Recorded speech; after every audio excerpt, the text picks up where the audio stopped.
It was my early teen days, and I got my hands on a air rifle, and I shot every little bird around my house. And do you know what happens? I couldn't shot every little bird, but I scared all of them away. So our house in the rural setting started to not really look like, but feel like the Mordor in the Lord of the Rings. So my mom intervenes and confiscates my air rifle for sure. But instead of giving me any further punishment, she asked a very simple question. She asks, how would you feel if someone shot your mom or your father or your brother or even your cousin? How would you feel? That particular question stuck with me for days and months. And I grew older. I grew up in size, maybe a little fat, but I still have that feeling. And it seems like my heart beats with those little creatures. But it is not only that. This event also gave me some unnatural power. Like I can hear the birds saying little things to me. Like I'm going to the school and a bird chips by and it says, "You little bird shooter." But that passion obviously made me into who am I as a conservationist today. And when I came to New Zealand, I thought, well, this is a heaven for the conservation. There's no problems, everything is fine. And since I'm new here, I went to see the very unique braided river habitat where there are a lot of unique and endemic New Zealand birds live to enjoy their company.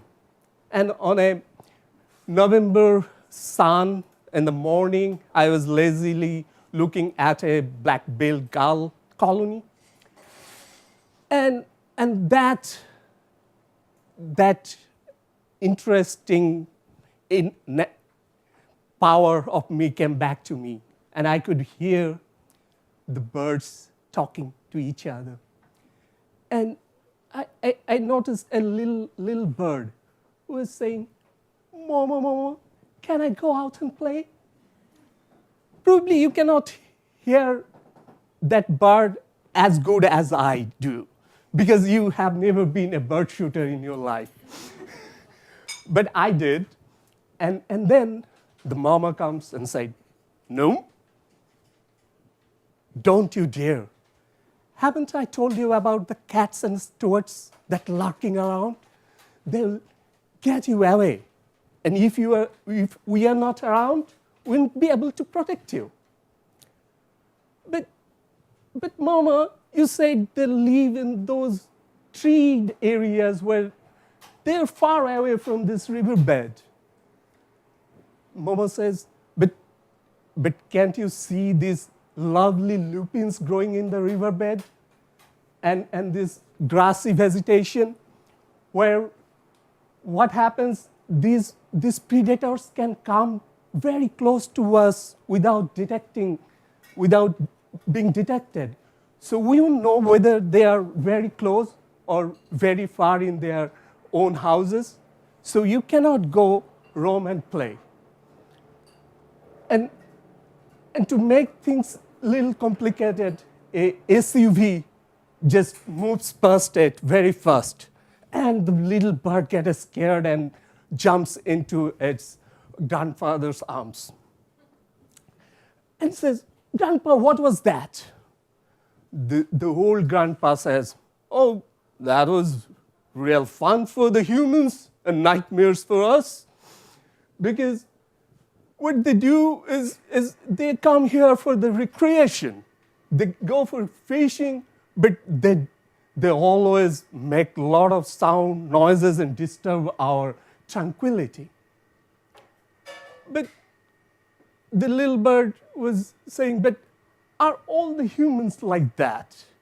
And before anybody could say anything, there was 2 large excavators coming out. And it was making a real bad sound. And I couldn't hear anything in between until they were a little far away. And then I could hear the mom saying, you see, these are the excavators which comes to extract the gravel from the riverbed. And the grandpa was real angry, as saying, all these humans, they come and destroy our houses, and I cannot do anything. And somehow this little bird also probably saw me far away and was asking, how about that guy? He looks like a human as well, but he is just sitting there. And the grandpa says, you never know. Never ever go close to a human being. But the mama says, oh, maybe there are some friends, they come and go and try to study us and try to help us as well. But then they say, how can I get to know? Because every human being look like same, so we get irritated when they come near to us. So, but then the mama says, I actually heard from the conversation who were around a few days earlier that they are trying to study us without being here. So they are trying to get our pictures from the aeroplanes. So the little bird wasn't sure how could that happen. I can't see any airplanes from here. So the mama was explaining, have you heard about the satellites, which you cannot see, but they can see you? So they are using the same kind of thing with the aeroplanes. So they have mounted cameras and would fly over our nest and would picture us and our surroundings. The bird said, that's nice. And he then asked his grandpa, how was your childhood? Was it really scary like us? Then the grandpa says, no, dear. It was never like this. When I was young, there was no vegetation in the riverbed, and there was no ground predator. So we could roam and play, and whenever there is little vegetation comes, they would be taken away by the flood. But nowadays there is no flood.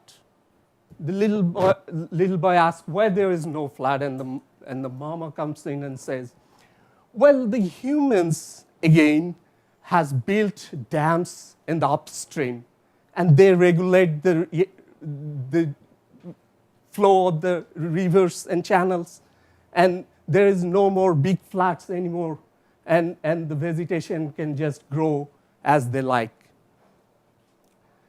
So the little bird again says, but can we have all these end? And can we have those days back when you were very little, my grandpa? The mama says, the pictures that they are taking, probably that can help us. So with the pictures, they can probably realize where the predators are. So the human who loves us can come and trap those predators, and also can detect where the vegetation sources are, where it spreads into the riverbed, and they can come and remove those lupins and other vegetation growing in the riverbed.